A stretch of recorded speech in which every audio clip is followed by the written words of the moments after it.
Hey guys, man, I'm glad you guys like the videos and everything like that with Legends. Like I'm super pumped and I feel like it's funny. I know Keith was saying, Sean said, I think Curry, all three of you said it's like, man, you dumped a lot of information out there. It's awesome to hear. I gave like the shortest version I think I possibly could and left out so much. Like um, there was a lot more stuff I had like detail wise. I just wanted to kind of cover the basis of what I had to say. So it's like, yeah, there'll probably be more coming as we go. To address a couple points here, yeah, Nexus is everything. I remember like hearing Nexus is everything, but I couldn't remember how Saiyans worked or how like the scale of Legends worked. I was thinking like people came in like Super Saiyan, like similar between like being able to fight a Saiyan. And again, I don't know the scale of Saiyans in this game. I'm still new to it, but like I was just kind of. I think it was like one of those ones where I probably borrowed some from Generations, where it's like you come in the game, there's chances are you're just a Saiyan, like you can't even hit Super Saiyan. So I was like, oh, Super Saiyan too. But then even like when you guys were saying like that's the base level you come in. I don't know how long you've had people or anything like that, like how long the Vindicate's been around, like Psykid being an SS3. Like for me, like I don't know, I want to say Kari sucked the wind out of my sails a little bit when he was like, yeah, everyone comes in SS2, but no, like I said, just even still, even for perspective, still, like it was definitely interesting to hear that. There's something I want to talk about Saiyans. I'll get to that eventually, specifically with their levels. um, but yeah, I'm trying to think of everything. Everybody said because I just literally just binge watched all four of the videos, one from HU and then two from Kari. Yeah, like I said, the thing with Nexus is I remember it was like one of those ones I could have went back and watched the video and everything like that, but I remember like people talking about how strong Nexus was, and I just didn't know where he stood up on the Saiyan scale. But yeah, if he beat two SS5s, that's insane. Like, just being able to combat like two opponents is because you've got like basically more than double their actions because it's like they're two things being acted on you at once, which is nutty. Uh, I was thinking like he started out like SS2 and then like kind of came up from there, and I couldn't remember if he was SS4 or if he had grown higher than that, but apparently he's much higher than that now. So that's good to know. Good perspective of things. I'll talk about the same thing I wanted to talk about. I'm curious, like with Nairobi shots, if they're not tied to a specific school of magic. I don't know if you guys are familiar with this, but Nairobi's mentor is our leader, or specifically, he killed our leader, and his son, whose name is Solo, inherited our leader's Sorichio's power. So Nairobi, I think I'll get in more into the story later because like it probably deserves its own separate video. But just kind of like a brief overview is so Nairobi came to Sorichio because he's got like these crazy eyes. I don't even know what they do at this point, but Sorichio trained Nairobi because like and Sorichio is kind of like the leader of the Mystic Saiyans. Something went down where Nairobi betrayed him and killed him, but whenever that happened, they were able to take Sorichio's eyes, which Nairobi wanted, and put them and kind of hide them away, and they gave them to his son Solo. And I think his like he has a son and a daughter, like Solo and Pyrrha, or something like that. I think I have to open up the sheets, but yeah, like that. Solo is the boy's name I know for sure. I think Pyrrha is the girl's name. And they actually had them in stasis for a little bit. Like they had the kids in stasis because basically trying to evade Nairobi until the time was right. So we were kind of like nomadic for a while, the Mystic Saiyans, that is. And we're a small group, but but yeah, like I said, Solo is an SS5, I know for sure, and he's got whatever his pop's eyes do, which is something Nairobi wanted. The 6 shots, at first I was thinking, I was like, I wonder if each shot corresponds with a school of mysticism, because like what you said about like the distance thing, like that's covered in one of the things of magic. There's a couple other ones I'll be in. Like I do remember the 6 shots being mentioned, and I'd probably have to look up the video because I think they were done in a video at some point or another. but I do not remember specifically what they are. But it's curious. Like, I wonder if I could trace one of each of them to one of the schools of mysticism, because I imagine someone like Sorichio has access to more than a couple schools. Like I'm a chump character and I've got two. So it's like it's not unheard of for crazy powerful people to have 3, 4, or 5. So like maybe that's what makes Nairobi so everything is like you said, like the 6 shots. Like maybe he has like maybe he has like a special thing where he gets these crazy level spells but only gets to use them once. I don't know. That's just speculation based on inferring stuff that I've learned. Yeah, that was the thing about Nairobi, sort of. If it makes you feel any better, Kari, Solo, he wants his vengeance too. So like you've got another SS5 who's got like some crazy mystic abilities and these crazy like Sorichio the Phoenix. I'm trying to remember like I said, whatever these eyes do that his son now has. You've got him as someone who wants to kill Nairobi too, and I'm sure his daughter wants vengeance, and a lot of our people, like we want vengeance against him for killing our leader. So yeah, I'll be on your side on that one. We can take down Nairobi. We'll bring the Mystic Saiyan army and help you out against his army. Something about Saiyans specifically. This was something that the DM had talked to me a little bit about, like, about the levels. So a Super Saiyan 4, like it's not like a vertical progression. Okay, so let me start over again. So the Super Saiyan levels 1, 2, 3, 4, and 5. So what you guys said cleared something up for me, and that is Super Saiyan 5 is the highest level that I think anyone knows about within my people. And it requires something special. It's like you have to master Super Saiyan 4, and you have to combine it with like this Abzu form or something like that, or it sounds something like that. I'll have to look it up in my notes, which I don't have open right now. I should have started that. Anyway, it's a term. It doesn't matter what it is. It could be whatever you want to call it. But like this second form. So you have to hit 4, transcend 4, and do something else with this other form to hit 5. That's why it's supposedly so rare. Amongst the Saiyan people, like I said, I feel like it's one of those ones where you probably have NPCs that reflect who and where you are. So it's like if you're at like a 3 or a 4 level, the people you fight might be like in that 2 to 4 to 5 level, that kind of thing. Yeah, so it's like, as far as like the actual Saiyans go, like the actual Saiyan Empire is in the trillions. Like it's massive, and by and large, like there's not many. Like I think it's like percentages, like maybe a couple percent can hit Super Saiyan, and then it gets down to like fractions of percentages that can hit SS2, SS3, SS4, and then SS5 is like the top 0.0001% of Saiyans. Like there's a whole army of people, or a whole army of Saiyans out there who just move fast and hit hard, but they don't like go Super Saiyan or Super Saiyan 2 or anything like that.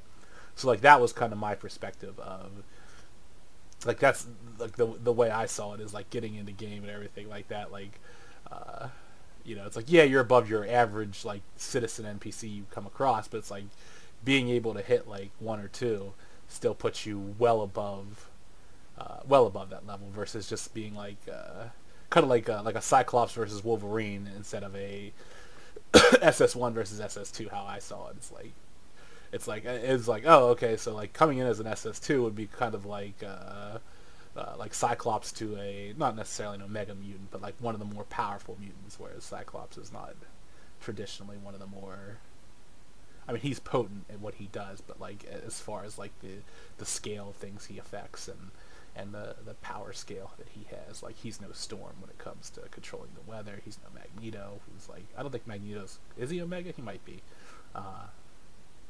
I was basically something like, I was liking it to someone who was high mutant class, but not quite Omega. Anyway, the thing I was specifically talking about is Super Saiyan levels. I don't think, at least from what the DM explained to me, I don't think they quite work the way you described. And I think this is addressing Kree specifically. Now, I'm not saying like, oh, you're wrong or anything like that. It's like I'm just saying this is the information I got, and it was Super Saiyans. It's like once you hit the level, you have that level of power. You have that power boost. Your actual like I think the term was like long form. Super Saiyan. Like so, it's like so you can go Super Saiyan.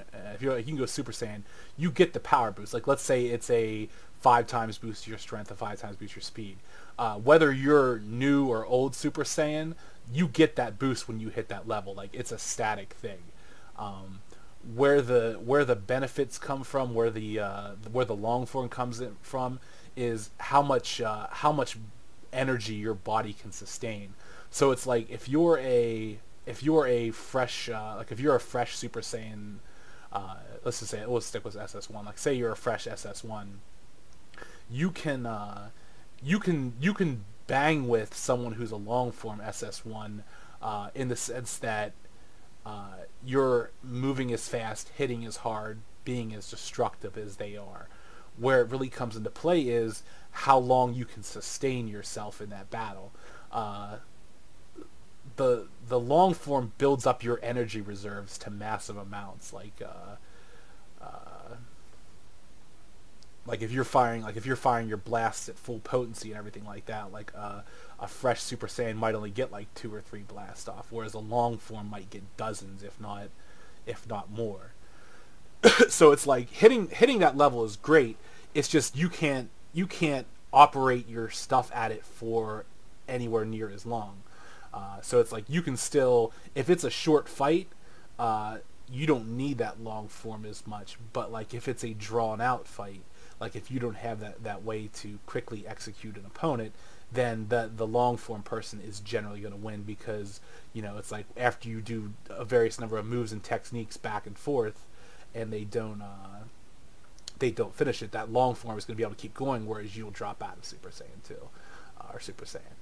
So like that was how it was described to me. So it's like when you said about like a high level thing or something like that, it's like it's not so much that now obviously like probably the longer you've done something, the more experience you have. So like being longer form probably does come with other perks, but the way it was specifically described to me, at least how I'm remembering how I think it was described, unless I misinterpreted something, was that if you hit the level, you still hit the level. All the long form does is boost your reserves. Like I said, fighting experience and everything like that can be taken into account. But yeah, so that's just like that might be a clarification that might be worth, or it might be just conflicting understandings of the way things work. Either way, it's still fascinating, still interesting to see. Yeah, Sean, with what you said about the Lock Covenant punching the Great Beast and everything like that, that was pretty crazy. Given the story that that led up to that, like I was remembering that through the eyes of the long drawn out story you told about your fight with the Great Beast, and then just having some dude come up and be like, ugh, and the thing just whimpers and falls over or whatever. It's like, yeah, it's a pretty hard hit then if you're mustering that kind of strength.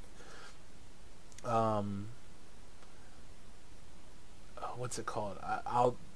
Keith, I'm not sure if I will be related to Locke in any way or know anything about that, because the Mystic Saiyans are not part of the Saiyan Empire. I don't know. I don't know if the people you have experience with, and it might be you're like, oh yeah, this guy is a Mystic Saiyan, and yeah, I might be able to trace something back, but as far as things go, like the Mystic Saiyans are very separate from the Saiyan Empire. Like we're a nomadic, interdimensional group of Saiyans. We basically dimension hop by choice, and I think we did it to basically go out there and find and help other Saiyans because Saiyans tend to be oppressed. Like they tend to have a Frieza, and they're basically used for their strength as like soldiers or something like that. And the Mystic Saiyans basically go out there and we were kind of like the liberators of sorts, at least from what I've been told as far as our backstory goes. So if Locke's a member of that, that'd be cool if like there's some kind of connection. If not, like I said, we might not have any kind of connection like that. I'm trying to remember, like, the people that I know specifically are Hashin is like the Nightblade, I think it is. Makoto, and what's the other one? I think I had something open here. Toshiro. Yeah. The Flashblade. That's my uncle. But yeah, like, each Mystic Saiyan has like 1 to 2 of these mystic schools that they're attuned to, and like the kind of spells you can get them in, they're nutty. Like my signature spell from my Constitution magic is that I tie my body to a deity of speed. Like I think the DM called them elders, which is like kind of like it's like a shorthand form of elder god, and it's basically I can basically tap into like I don't want to say the Speed Force, but something like the Speed Force, I guess, in a sense where it's like I become like the avatar of speed, and yeah, like the mysticism level, like the stuff that people can do. Like I think I describe Ether pretty well. Like Ether's pretty straightforward, but it's also like it's got like a lot of crazy potential. Like what you mix Ether magic with, I think, is what will be everything. Like so if I ever branch out to a third thing, like then I can get that insane versatility. Like when it comes to space time or life or any of the other crazy magics that do off the wall things. What I wanted to do from the start is not worry so much about versatility and kind of get myself in fighting shape. Like I wanted to move fast, hit hard character, but I didn't want to go like the direct route. Like I could have probably poured all my points into just strength and speed, but I didn't know like how linearly that scales with Saiyans or anything like that. I figured Saiyans already have strength and speed, so let's add something on top of it, and that would have been the Constitution magic. This video is going to be like another one of those huge info dumps, so people will be like, why? Yeah, so like that was the thing with Saiyans like that stood out to me was contrary to what the DM had explained to me about Saiyans, and I said that was specifically that a Saiyan's strength and speed and like destructive potential and stuff like that doesn't really vary from a fresh to a long form, and that was the term I think he used, was like a long form Super Saiyan 2. What it really has to do with is your power reserves. So it's like that might be a little bit of like interesting information to absorb as far as like how you view Saiyan. So it's like if you hit Super Saiyan 5, you're gaining the same bonus as any other Super Saiyan 5, from what I understand generally. There might be specific things with your body that are a little different, like you might have specific techniques that get more potent out of it, but like the actual flat bonus of doing it I think is static. I think. And like I said, whether you've been Super Saiyan 5 for 5 days or 5 years, you still get that same bonus, that same boost. It's just a matter of how long you can sustain it, and then how much you can kind of pour into your abilities that channel through it. So that's something. There was probably some other stuff, but this is already long enough. Yeah, I'm definitely excited. Even with Kree saying everyone comes in Super Saiyan 2, welcome to the to the party. Gotta let me have my moment there, man. You gotta remember, I came from generations where you started out like, I remember like every Saiyan we started off with was like a flat out Saiyan, and only I think like one of them that I know of hit Super Saiyan 1 and like maybe Super Saiyan 2. Like I can't even remember if Drath was Super Saiyan 2 in Generations. I think he was Super Saiyan 2 and could hit and had Devil Trigger, which put him to like a higher level.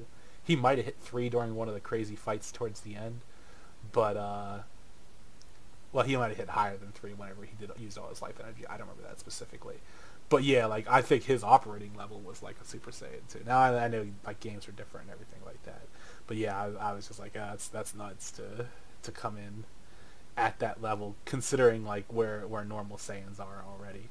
Like I figured like if you're another race or anything like that, like a Saiyan's probably gonna rough you up, unless you're like I said a fighting type character. But yeah, we'll see how it plays out. All right, we'll cut out there.